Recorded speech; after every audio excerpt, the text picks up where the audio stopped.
You just had to shoot your gun to save your life or the life of another. What are the odds of a one-shot stop like in the movies? What are the odds that your caliber can do that you choose to carry with? What are the odds that you cannot stop the attack at all with your chosen caliber? Some of these data points that I'm going to be sharing with you in this video were close. Some of these calibers are very similar, and some could not be more different than others. We're going to be exploring Greg Elefritz's in-depth 1,700 shooting decade-long study linked in the description box below, focusing especially on what it really means to achieve a one-shot stop, physiological versus psychological reasons attackers actually stop and when shot, and the practical differences between smaller versus larger calibers and the most commonly ones carried. We're talking 9mm, 40 Smith & Wesson, 45 ACP, as well as 32, 22, 25, 38, 380. Guys, let's get into it.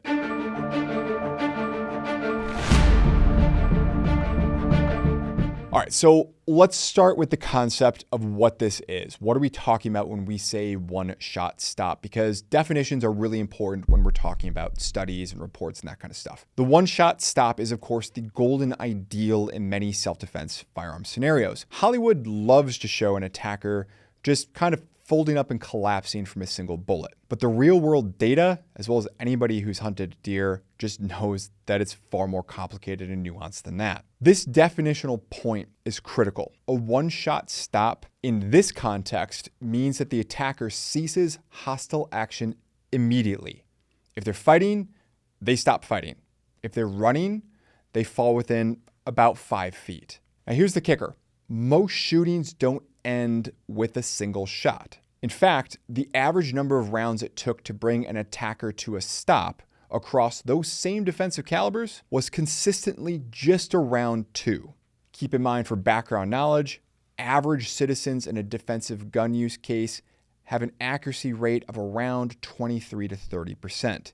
Keep that in mind when you're choosing the capacities that you carry in your concealed carry firearm. So this one is also super important. Why do people stop when they are shot? Elefritz's research suggests it's often much less about where they physically stopped and what the bullet actually destroyed, and much more about why the person chooses to stop. The first type of stop we're talking about is what we call a psychological stop. This is when the assailant decides to stop fighting upon being shot. Usually not because they are physically unable to continue, but because they don't want to get shot again. As Elefritz's data shows, a significant portion of immediate incapacitations are psychological. And when we say significant portion, this may be well in excess of 50%. This means that regardless of caliber, many attackers simply give up right after the first wound. Now, if you have a psychological stop as the most common, the second type we're talking about is pretty obvious, the physiological stop, or just the physical stop. Here, the bullet actually causes enough physical damage, typically by either disrupting the central nervous system,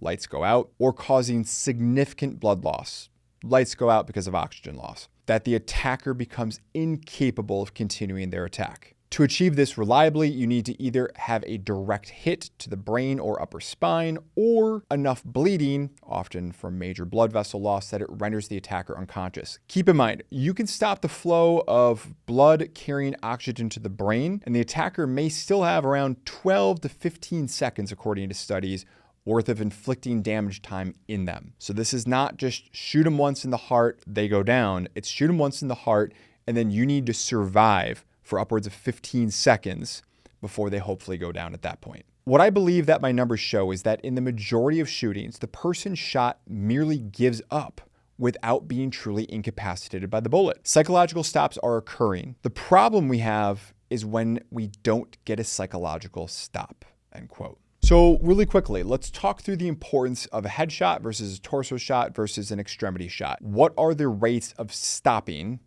an attacker with shots to one of these 3 locations? Immediate incapacitation occurred in about 75% of headshot cases. A strong anatomical reason for target prioritization, though obviously this is also the smallest and the most mobile target to be hitting at. I don't think most firearm instructors or maybe better put, hardly any firearm instructors are going to be encouraging you to be aiming for the head. Torso shots, we're talking chest, we're talking stomach area, that kind of stuff. Torso shots, center mass. Immediate incapacitation occurs on average across all calibers about 41% of the time. This is still a very substantial number, but obviously much less reliable than a headshot, almost half as reliable than a headshot. The torso offers a much larger target and houses most of the vital organs, but not every hit causes a significant immediate blood loss or obviously hits to the central nervous system. Last and least, we have extremity shots. We're now talking about arms, hands, legs, feet, that kind of stuff. Immediate incapacitation,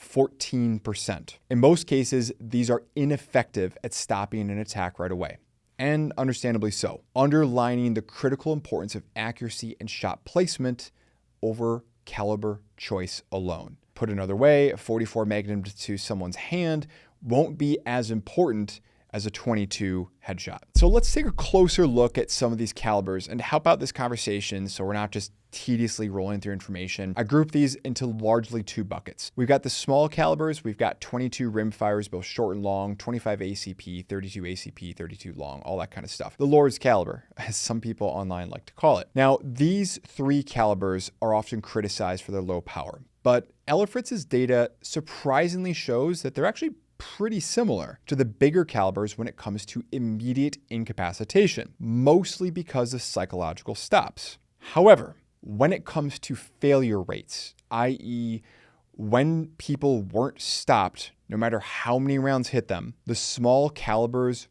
grossly underperform compared to all the normal ones, 9mm, 45 ACP, 40 Smith & Wesson, and so on. Failure rates were almost 100% higher comparing smaller cartridges to larger cartridges. In other words, when someone decided to fight through being shot, these cartridges were far less likely to force a stop through physical means. Or if you want to think about this another way, their primary weakness of these smaller calibers is the lack of physical incapacitation. If you need to rely on blood loss or direct CNS hit, the smaller calibers deliver significantly less damage.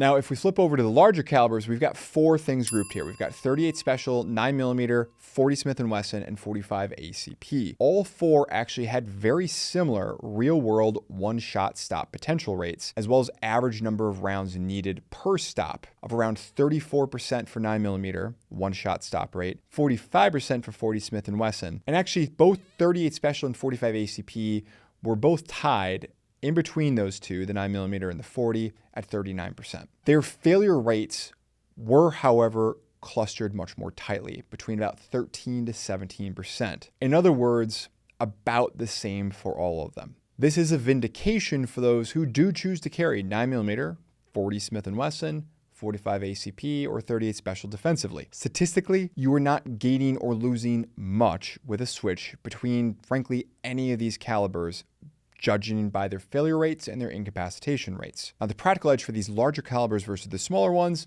again, if a psychological stop doesn't work and you have to rely on a physical stop, that's where you're going to wish you had a 9, a 38, a 40, or a 45, not a 22, 25, 32. Now, I know what some of you are saying, and it's really going to come down into two different things. Number one, you're going to say, but Tom, a smaller caliber lets me shoot more accurately. Softer recoil, quicker follow-up shots, all that kind of good stuff. Ellerfritz's study tracked what percentage of shots actually hit the head or torso, in other words, the vital zone for each caliber. And in general, accuracy seemed pretty consistent. I mean, there's variability, but pretty consistent across calibers and did not meaningfully skew stopping power statistics. Ellerfritz instead emphasized that placement trumps caliber by a wide margin. Again, what I said before, a 22 to the brain will have much greater stopping power than a 45 to the foot or hand. The second thing I will say about this is that for those who are aficionados of the smaller guns, usually the reason why you're carrying the smaller calibers is so that you can have, oftentimes, a single stack 25 ACP that holds 6 rounds or something like that. Great. That is way better than no firearm at all. And if that's what you have to work with, God bless, do it. Way better than nothing. But don't fool yourself and say that's just as good. Don't be part of the just as good crowd when saying that's just as good as a 9mm, even if it's just a micro 9, the Wonder 9s that are packed with 12 to 15 rounds, or a subcompact 9 with 12 to 15 rounds. I don't have a dog in this fight, all right? I own and carry almost every single one of these calibers. I don't have a 25, but I've got everything else, okay? Including a 32 ACP. I'm not bagging on any of these calibers. I'm communicating the information so that you can be the judge about what is going to be right for you. The bottom line is that you're going to want to have a reliable weapon that you can shoot accurately and quickly. You need to be training for fast, decisive encounters where you can deliver vital shots to the vital zones. You also, and I cannot emphasize this enough, you need to have legal competency. You don't have to be a lawyer, but you have to have legal competency so that you don't survive the first use of force encounter, you and the bad guy, only to fall prey to the second use of force encounter. In other words, police, judges, juries, law enforcement. I don't know if it's that much of a win if you survive the shooting and go to prison and lose everything the rest of your life. So the headline here is that while caliber isn't entirely irrelevant, at the end of the day, there's very small differences between 38, 9, 40, and 45. Both psychological and physiological stops play a major role in the outcomes of a defensive shooting. If you want a real edge, in other words, increasing your margin for error when psychological factors fail, you may lean towards one of those big four that I mentioned. But above all, focus on skill and shot placement. It is also possible that these numbers can change with time as more ammunition manufacturers put better bullets into smaller platforms. Only time will tell. Oh, and for those wondering, 380 ACP mostly was much closer towards the 9mm and 45 end of the spectrum with a failure rate of about 16%. Now, I want to emphasize that no two shootings are alike. We've got enormous variables that are all getting factored in. And that's the problem when we rely on strictly looking at outcomes from the street as opposed to gel in a lab. What am I talking about? I'm talking about the exact impact spot of the bullets, the angle that they took, the bullet construction, the bullet speed. What about how many layers and the density of the clothing that the attacker was wearing? What about the size of the attacker, whether or not they were impaired on drugs or something else? I could keep going on and on and on. Those are the problems with looking at real world data as opposed to gel data. But I think all of the above is important. In a large enough data set, all of these sorts of factors kind of get mellowed out to one degree or another. However, it is worth noting that some of the calibers here that I reported on had a fraction of the number of shootings involved as others.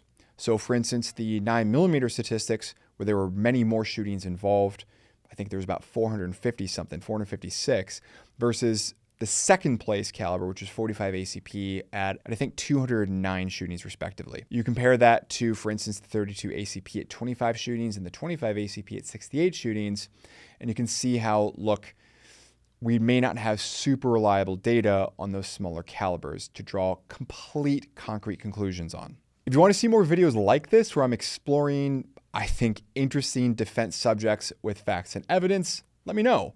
Tell me in the comment field below, hit that like button, share this video around because odds are your friends probably need to know this. And again, at the end of the day, you be the judge about what you want to do. I'm going to close out with our ever popular quote of the day. This one comes from one of my personal favorites, Aristotle, who said, quote, "We are what we repeatedly do.